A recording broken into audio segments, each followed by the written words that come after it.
Guys, ఊహించుకోండి, అర్ధరాత్రి 2 గంటలవుతోంది. మీరు ఒక నిర్మానుష్యమైన రోడ్డుపై ఒంటరిగా నిలబడి ఉన్నారు. దారంతా పొగమంచు కమ్ముకుని ఉంది. దూరదూరాల వరకు ఎవరూ కనిపించడం లేదు. అకస్మాత్తుగా మీకు ఎదురుగా ఒక బస్సు రావడం కనిపిస్తుంది. మీరు ఖచ్చితంగా ఆ బస్సు ఎక్కాల్సిందే. కానీ మీ ఇంటికి వెళ్లాల్సిన ఆ బస్సు నిజానికి మిమ్మల్ని ఇంటికి కాకుండా వేరే ఏదో ప్రదేశానికి తీసుకువెళ్తుందని వింటే మీకు ఎలా అనిపిస్తుంది? అక్కడికి చేరుకున్న తర్వాత మీ ఆత్మ వణికిపోయేలాంటి ఒక వింత ప్రదేశానికి మిమ్మల్ని తీసుకువెళ్తుంది.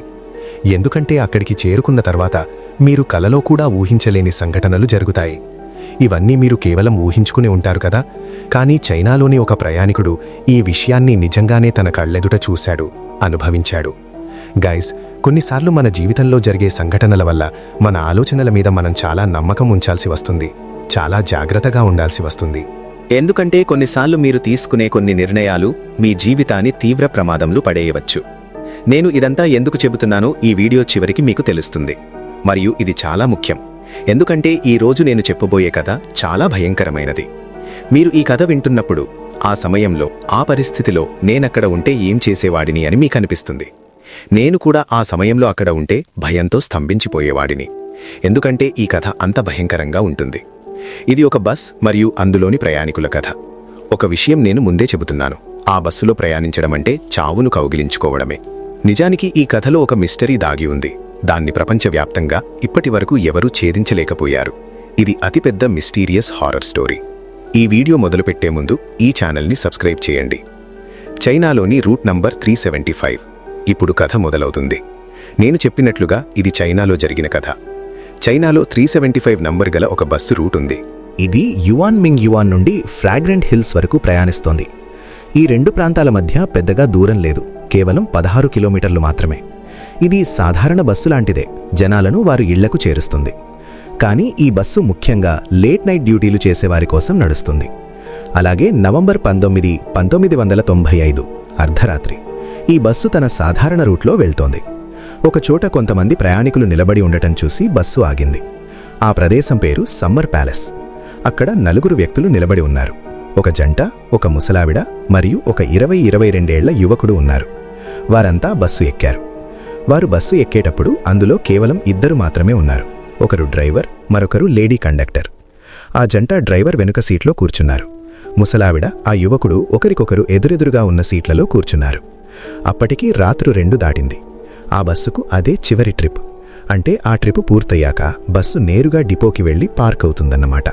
కానీ గాయ్స్, దారిలో ఎంత పొగమంచు ఉందంటే బస్సు లైట్లు వేసినా కూడా డ్రైవర్కు ఎదురుగా ఏమీ కనిపించడం లేదు.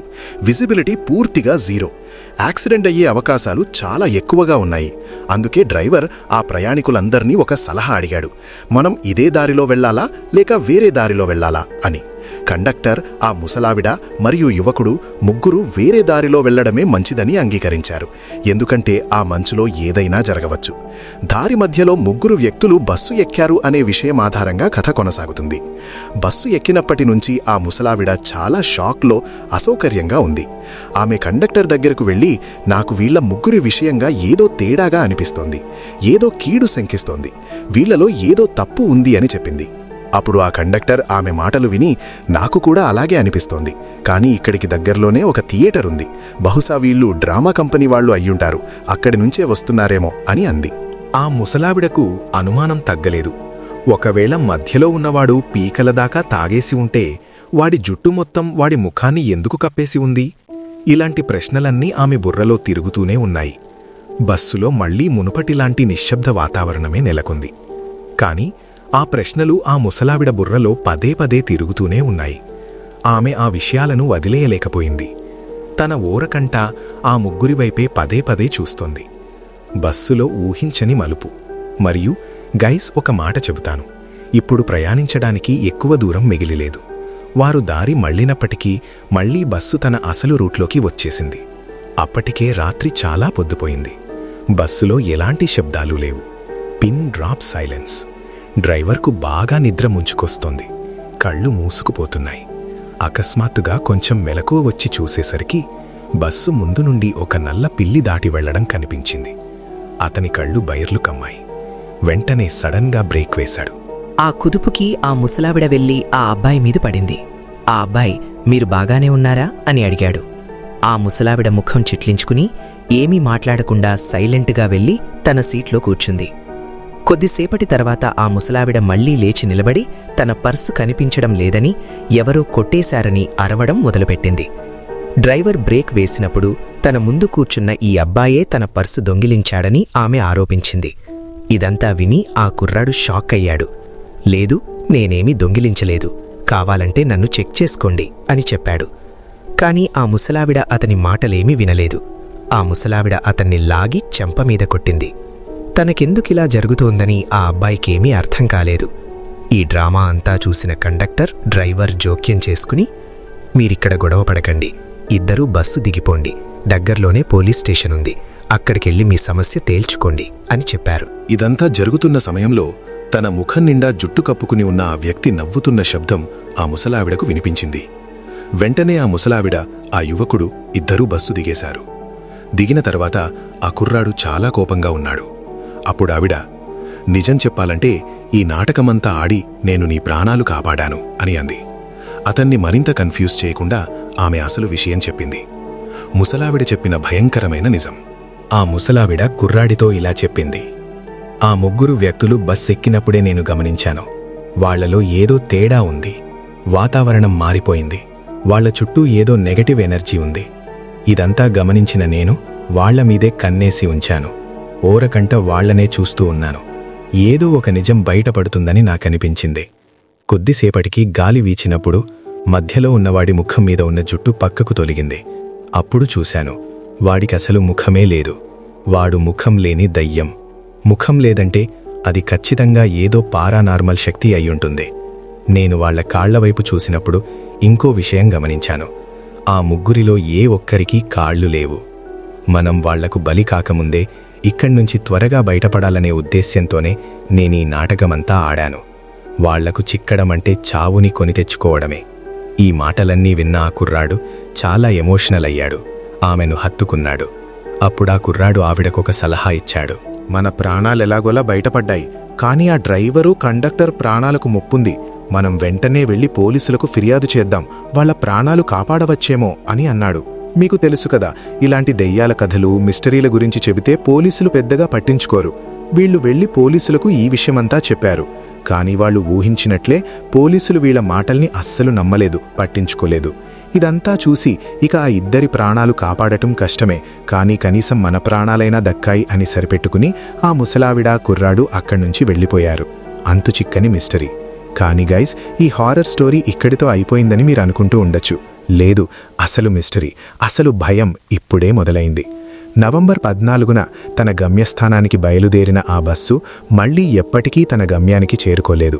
ఈ విషయం తెలియగానే పోలీసులకు ఆ ముసలావిడ, యువకుడు చెప్పిన విషయాలు గుర్తొచ్చాయి. వెంటనే నవంబర్ 15న ఆ బస్సును వెతకడం కోసం పోలీసులు బయలుదేరారు. దారిలో ఏ ఒక్క సీసీటీవీ కెమెరాలోనూ ఆ బస్సు రికార్డ్ కాలేదు. అసలు ఆ బస్సు భూమి మీద ఉందా లేదా అన్నట్లుగా ఎక్కడా దాని జాడా లేదు. ఇది చాలా విచిత్రంగా, అంతుచిక్కని మిస్టరీగా మారింది. రోజంతా వెతికినా ఆ బస్సు దొరకలేదు. కానీ ఆ మరుసటి రోజు ఆ బస్సు ఆచూకీ తెలిసింది. తెలియగానే అందరూ అటువైపు పరిగెత్తారు. వెళ్తున్నప్పుడు వాళ్లకి ఒక విషయం తెలిసింది.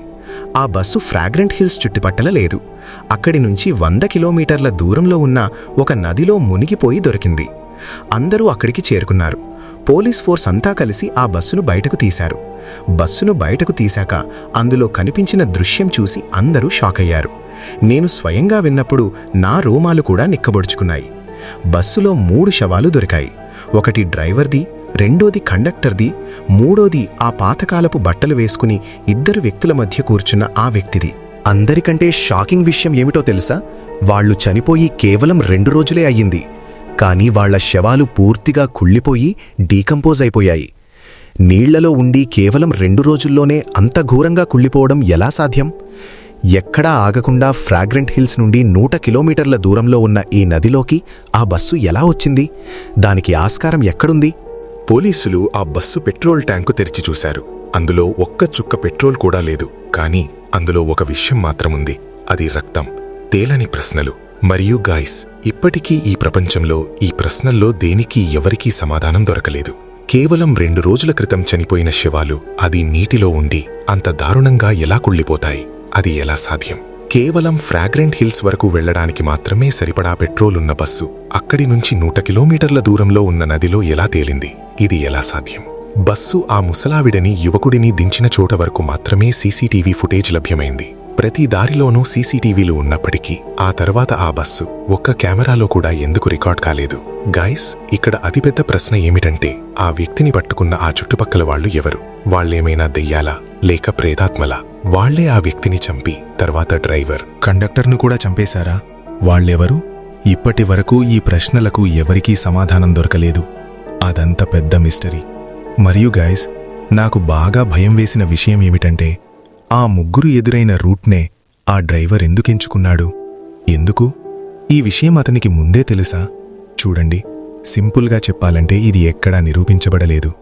అసలు ఆ రాత్రి ఏం జరిగింది? ఆ ముసలావిడకు ఆ యువకుడికి ఈ సంఘటనతో ఉన్న సంబంధం ఏంటి అనేది ఇప్పటికీ తేలని మిస్టరీనే. కాని నేనొక్కటైతే నమ్ముతున్నాను, ఆ బస్సు డ్రైవర్, కండక్టర్ చాలా ముందే చనిపోయి ఉంటారు.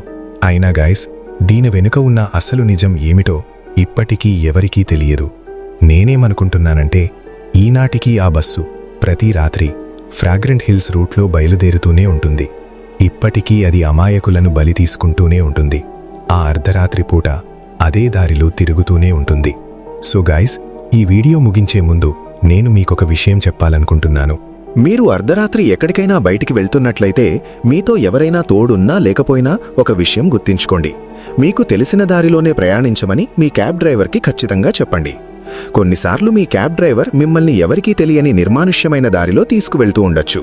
కారులో మీరిద్దరూ ఉన్నారని మీరనుకుంటూ ఉండొచ్చు, కానీ నిజానికి ఆ చీకటి దారిలో మీరు మాత్రమే ఉంటారు. అక్కడ డ్రైవర్ ఉండడు, కారు ఎవరూ నడపడం లేదు, మీరు మాత్రమే వెనుక సీట్లో ఒంటరిగా కూర్చొని ఉంటారు. సో గాయ్స్, ఈ కథ ఇక్కడితో ముగిస్తుంది. మరిన్ని వీడియోల కోసం చూస్తూ ఉండండి. ధన్యవాదాలు.